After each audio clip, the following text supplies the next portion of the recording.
Fala, amigo da Bastante, tudo bem com vocês? Videozinho de hoje, vamos fazer uma comparação entre uma embarcação tradicional com motor de popa ou motor de centro versus uma embarcação estilo jet boat, que utiliza o meio de propulsão para ficar mais prático de entender, igual de um jet ski, de uma moto aquática. Então bora dar uma olhada.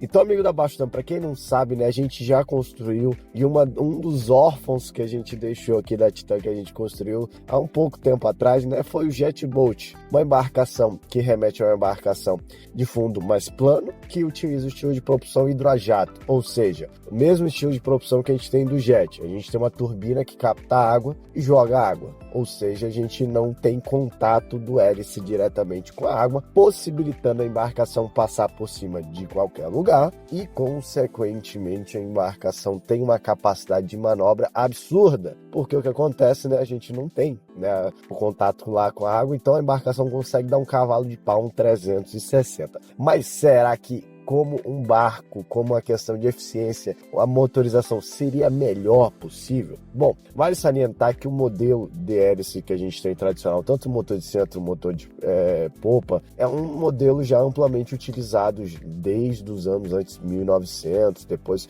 com o Cameron B. Watman, que foi um dos primeiros precursores também em grande escala da linha dos motores de popa, e depois veio o Oliver Root e tudo mais. Sempre utilizou esse meio de propulsão até por conta da sua eficiência, porque se a gente pegar e levar em consideração, se a gente tirar o hélice de dentro da água e colocar como um ventilador gigante, que seria um aerobarco, precisa de muito mais potência para desenvolver uma certa velocidade, e a gente sabe que o nosso mundo naval, a questão de eficiência é extremamente importante. Tem que ser muito eficiente a embarcação, porque senão consome muito e não anda nada, entendeu? Então vamos levar nesse ponto em consideração eficiência e capacidade da embarcação de segurança, manobra e tudo mais. Bom, na questão de eficiência, quando a gente já compara logo de cara, você pega um jet, cara. Se a gente levar em consideração um jet com um motorzão aí de 300 HP, ele tem uma capacidade, né, de chegar próximo, acima até de 100, 120 km por hora. Uma embarcação projetada para alto desempenho tem capacidade com 300 HP de chegar a uma velocidade acima de 100, 120 km por hora, tá? Você pega uma Bullet da vida aí, tem barcos que chegam a 90 e poucas milhas com um 300 HP. Isso eu tô falando de 300, tem jet de 325 HP e tudo mais, né? E ainda vale salientar, o jet ele ainda utiliza muitas vezes a motorização com ou supercharge ou turbo, né? Isso auxilia, a maioria supercharge, tá?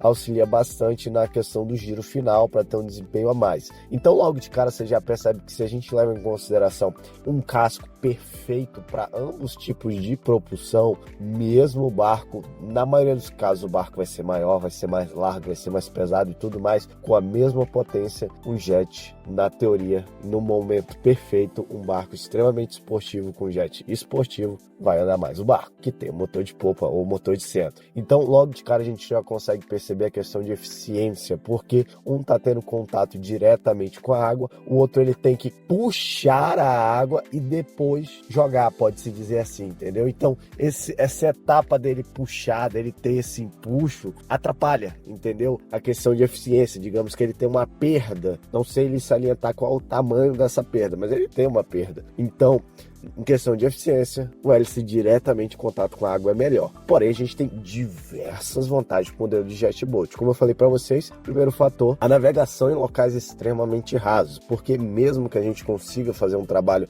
de subsuperfície com motor de popa e tudo mais, fazer adaptações, levantar o motor, fazer ele ter a captação de água externa, ou seja, a água vem do barco e do barco resfria o motor justamente para ele não superaquecer levantado, cara, vai ter um lemezinho lá embaixo justamente para guiar aí a hélice em contato com a água, então não dá para passar num local zerado. Enquanto um jet boat, vocês já viram diversos vídeos de jet boat passando por cima de pedaço de pau, passando por cima de um barranco, assim, ele desliza 10 metros em cima de um barranco e cai lá na frente dentro d'água. Se a gente pensar em consideração num barco de uso extremo de combate, de pântano não, né? Porque o jetboat não é utilizado tanto em água suja, até porque tem um desgaste muito prematuro se for utilizado em água muito suja com muitos detritos, né? Mas em águas rasas, ele tem essa vantagem absurda, ele consegue passar em locais que uma embarcação com um motor de popa não passaria, a não ser que utilizasse um motor de popa, um jet drive da vida,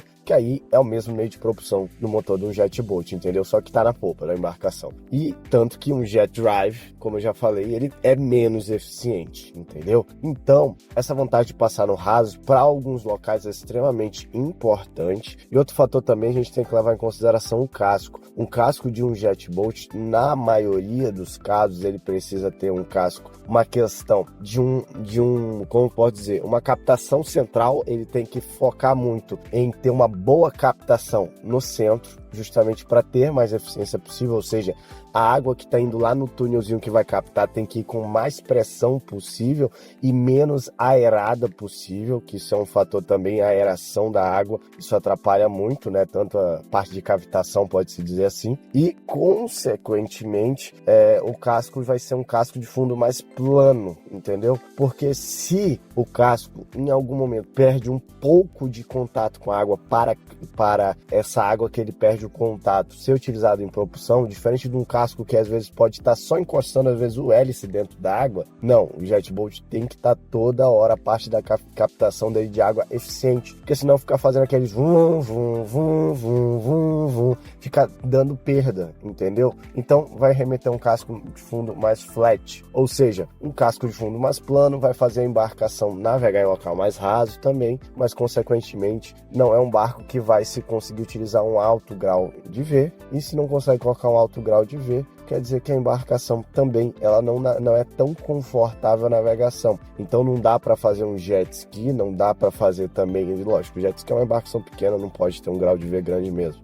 Mas se a gente levar em consideração um jetboat, ele não vai ter um grau de V grande e, consequentemente, ele vai ser um motor que vai ficar preso a um estilo de embarcação. Quanto motor de popa você consegue fazer um barco para N estilo, um barco em V, catamarã, de vários fatores, enquanto o jetboat fica preso, mas sim, consegue se utilizar em embarcações maiores, mais largas, mais compridas. Tem navio que utiliza propulsão de jet, para vocês terem ideia, uma propulsão hidrojato, e um dos navios mais rápidos, para vocês terem ideia, tanto da frota dos Estados Unidos e tudo mais, utiliza esses propulsores, tá? Posso até fazer um vídeo à parte dessa parte de propulsor de navio, que é bem interessante. Então, esse meio de propulsão é muito utilizado em larga escala em locais de águas rasas, em barcos de fundo flat. Porém, como eu falei, se a gente levar em consideração o fator de eficiência, o motor com hélice dentro da água vai andar mais, consequentemente, por andar mais, ser mais eficiente, vai ser mais econômico. É mais barato, porque a larga escala do motor de popa e o motor de centro é maior do que um motor jet drive ou um motor desse aí que a gente tem hidrojato. Se bem que